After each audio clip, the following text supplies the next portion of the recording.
Midnight Productions.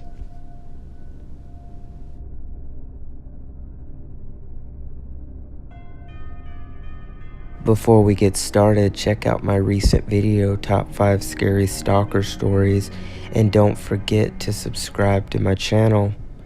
Anyway, let's get to the list. Number 10.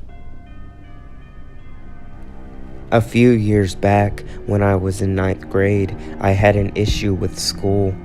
I suffered from chronic depression, and my dad emotionally abused me for a few years. I became withdrawn and extremely antisocial. I knew my mom would worry if I came home because, like any other mom, all she wanted me to do was have friends. Instead of trying, I would go to this special place 5 minutes outside of my hometown. We called it the Garden. It was a magical place with flowers, but lacked the flying unicorns and shit. There, no matter the problems I felt outside of it, inside I felt like everything was fine. One day, I decided to ditch so I could get my special seat in the Garden. At that time, I was pretending to be some type of talented photographer and had a certain spot I always went to catch a good photo. Oddly enough, it was open, and there was this one man sitting at the bench. I didn't know what to say because usually I was the only one there at 9:30 a.m. I smiled at him, and he smiled back. I then asked if I could sit, and he said sure. At first, I didn't feel off about him, but then I noticed something shiny in his pocket. He saw me look down and said, "You want to see what it is?" I didn't know what to respond. I just smiled, saying no thanks. He looked at me again, smiling a bit harder, pulling out a hunting knife. "You don't have to worry. I won't hurt you." I gave him a smile and a nod, hoping he would never get the idea, but I was scared because honestly I was now shitting bricks. I'm a 14-year-old girl sitting in a big garden with a man with a hunting knife alone.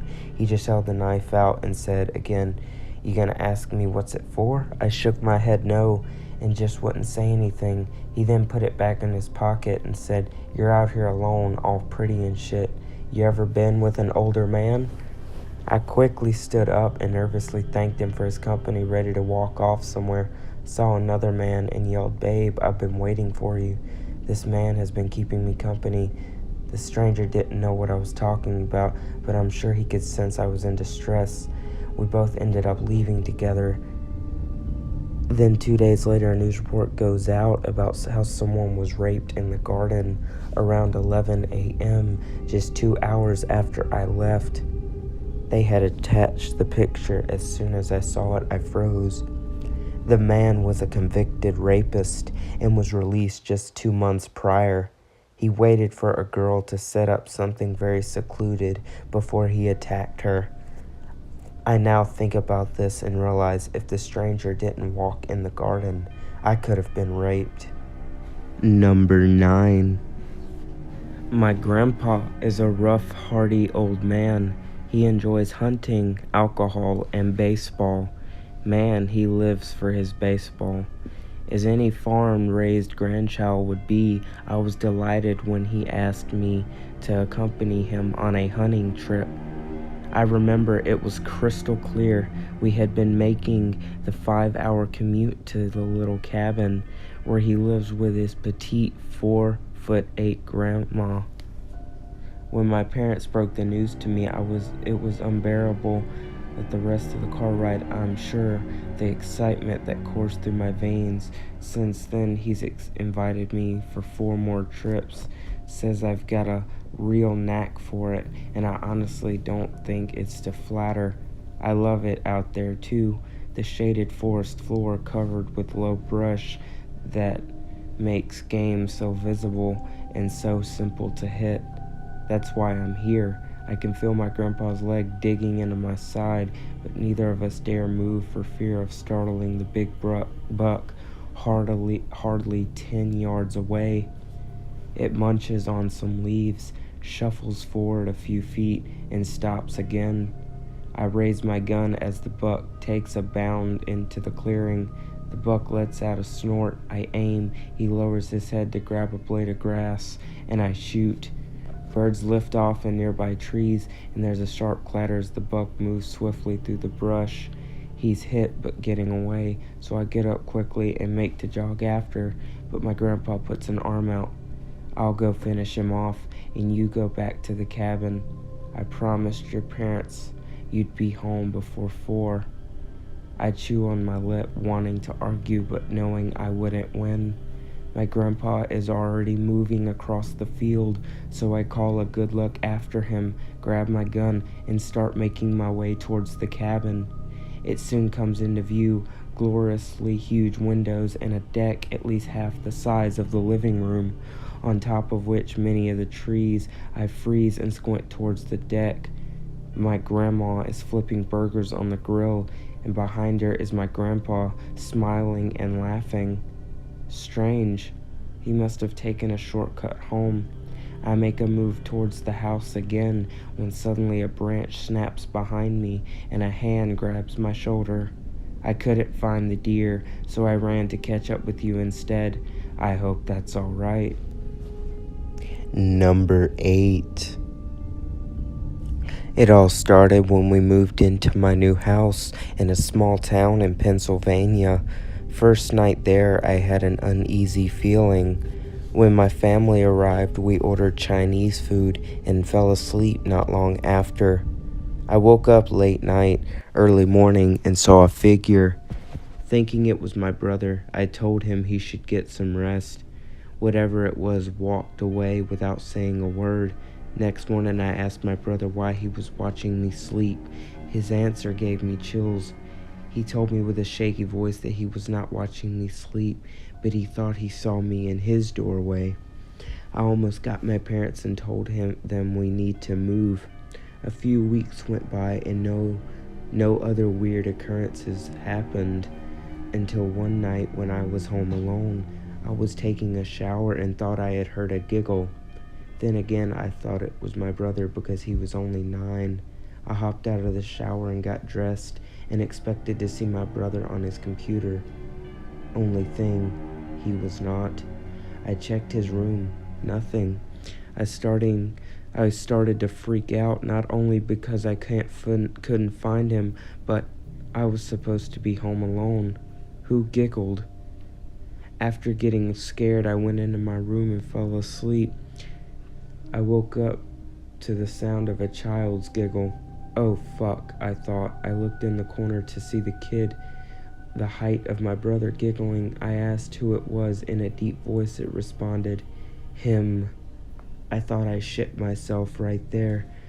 It looked at me for a few seconds, then it vanished. A few more weeks went on till the last time I've seen it. I woke up at 2 a.m. My room was pitch black. I looked around and got a weird feeling, so I got up to turn on the light. I tried to sleep again, but the spirit whispered in my ear with that deep voice, "No more sleeping." I look up in the ceiling and see a shadow crawling. I scream, "Why are you doing this to my family?" He climbs to a spot where I can see it. He opens up his mouth super wide, larger than any human, and screams a high-pitched scream. I started praying, and just like that, it ended. That's so far, but if anything else happened, I will inform you guys. Number 7. Last night I saw my best friend. We hadn't seen each other in several years. I was thrilled to be able to see him again, learn all about him, his accomplishments, stories of his kids. He was having a rough go of it lately and was seeking solace. His wife passed away a few months ago of cancer, and he needed someone to talk to. I am honored that he chose me. He stayed with me for a few hours, venting all of his frustrations and letting go of some of his sadness. Whiskey started running a little low, and he decided it was time to go. I wish he had stayed a little longer, but he has a family to care for, so I understand his need to leave. I just wish he had taken the whiskey bottle with him, since I can't drink it, and it's just going to sit on my headstone until the groundkeepers come by next week. Number 6. This story takes place about 5 years ago. My memory is a bit foggy, but I remember this like it was yesterday. We were at my grandmother's house. Her house is a bit old, but never had any paranormal stuff like this happen in it. No one died in the house. Let's get back to the story. I was at my grandma's front yard. I don't remember what I was doing, but I remember looking behind me to see a woman dressed in a pure white dress, and her skin was pale white, and her hair was black, and it was like floating in the air and moving as if it was a black fire. I did what anyone with a functional brain would do and walked to her. She wasn't standing, she was hiding in the corner of the house, obviously peeking at me. I keep walking to her, and she moved her head and went away. I remember looking behind the corner and didn't see anything. There wasn't anything behind my grandmother's house except for woods.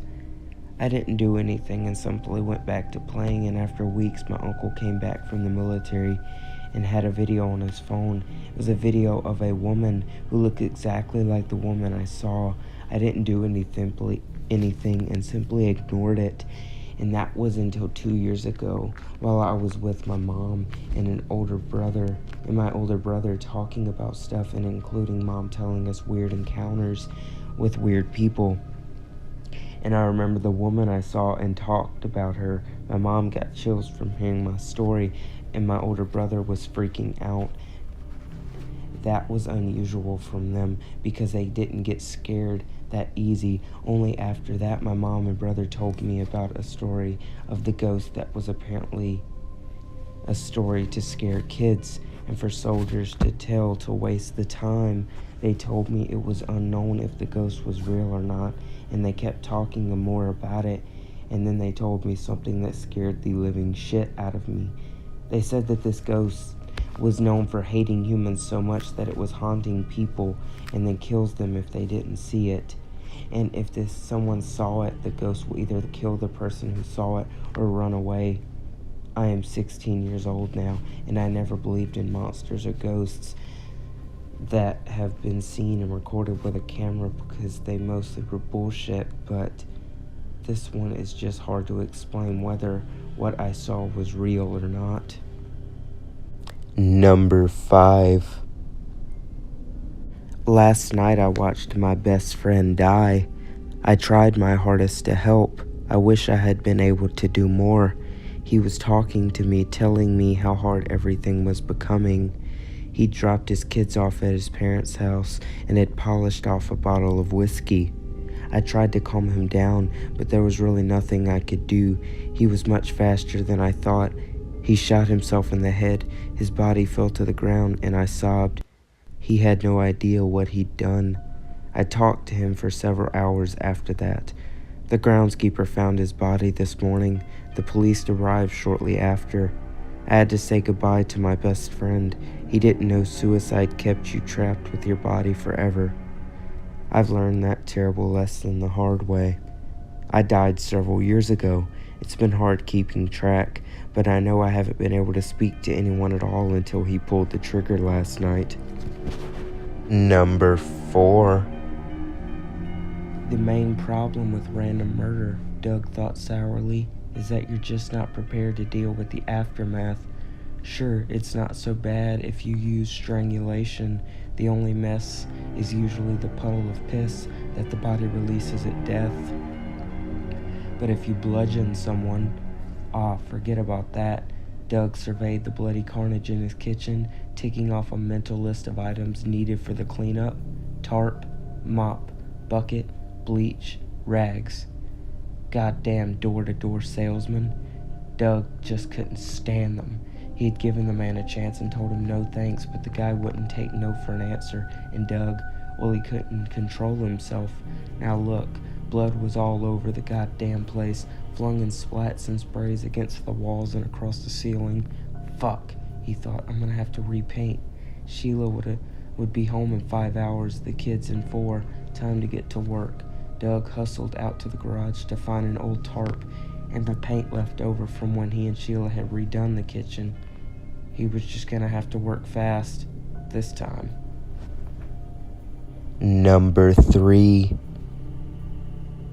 When I was about 7 years old, me and my family watched a scary movie. So being a kid, I slept in my parents' room. It was a quiet night. I had laid alongside my parents and my brother. I heard a soft drip coming from outside the bathroom.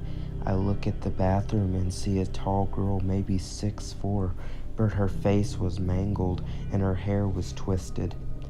The drip was coming from a smelly water all over her body. I gripped my brother and drifted back to sleep.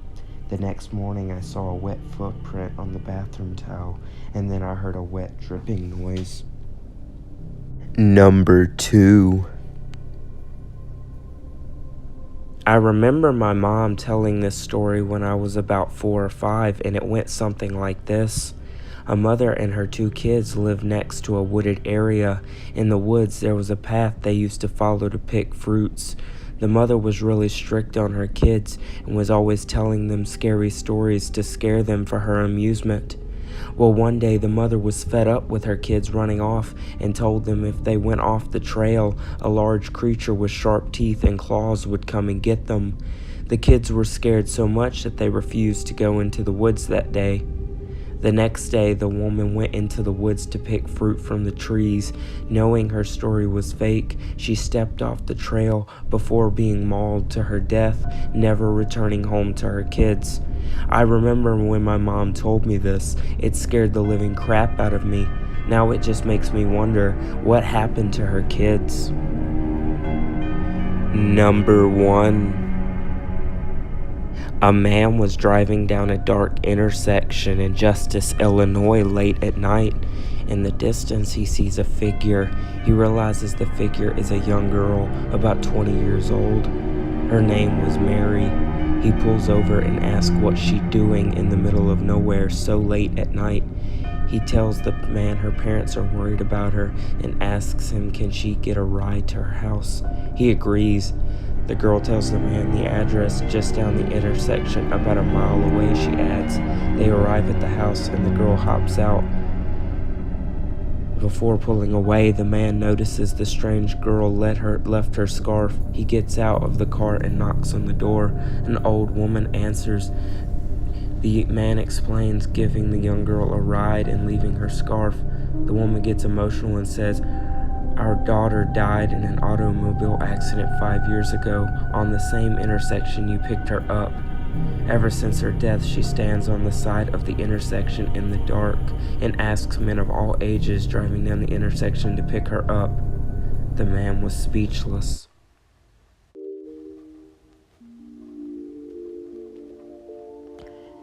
Thank you so much for watching. I really hope you enjoyed my narration.